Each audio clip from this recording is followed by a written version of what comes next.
धतूरे का जो पुष्प है उसको दो जगह पर समर्पित किया जाता है। दो जगह, एक धतूरे का पुष्प जहां भगवान शंकर का जल चढ़ाने जाते हो, पूजन करने जाते हो, स्मरण करने के लिए जाते हो, वहां अशोक सुंदरी वाली जगह पर धतूरे को, फूल को समर्पित किया जाता है।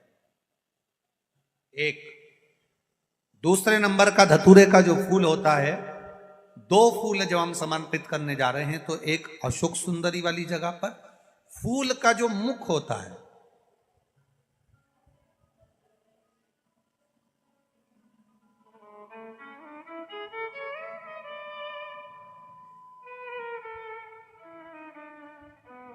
मान लो ये फूल है धतूरे का, वैसे तो धतूरे का फूल लंबा होता है, आपने दर्शन किए किस किसने करे ना, सबने दर्शन।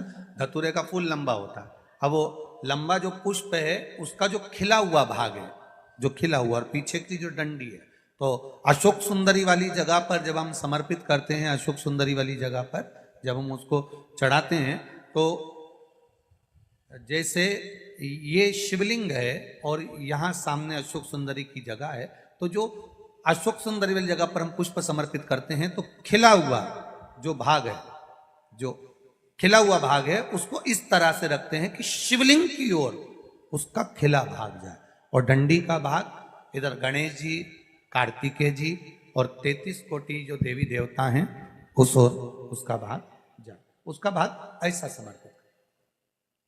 एक दूसरा, शिवलिंग पर जब हम धतूरे का पुष्प समर्पित करते हैं, शिवलिंग पर जब हम धतूरे का पुष्प समर्पित करते हैं तो उस फूल का खिला हुआ जो भाग होता है उसका मुख हमारी ओर होना चाहिए, अर्थात डंडी का मुख जब शिवलिंग पर चढ़ाएंगे तो डंडी का मुख उधर हो और खिला हुआ भाग हमारी ओर। बहुत अंतर है महाराज। जैसे बेलपत्री चढ़ाते हैं तो बेलपत्री चढ़ाते समय डंडी का मुख अपने ओर कर लेते, पत्तियों का मुख उधर कर देते, तो खिला हुआ जो भाग है वो हम अपनी ओर रख लेते हैं। अब कनेर का पुष्प इससे विपरीत में चलता है।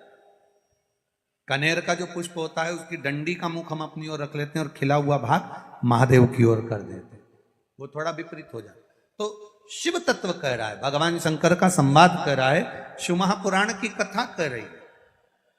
दो स्थान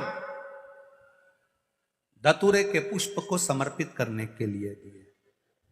कौन कौन सा स्थान है? जम के बोलो। पहला, जम के बोलो, अशोक सुंदरी के स्थान पर खिला हुआ भाग कहां होना चाहिए? महादेव की और डंडी का भाग जहां 33 कोटि देवता हों, गणेश जी, कार्तिकेय हों, उस ओर हो। और दूसरा, देवाधिदेव महादेव के शीश पर।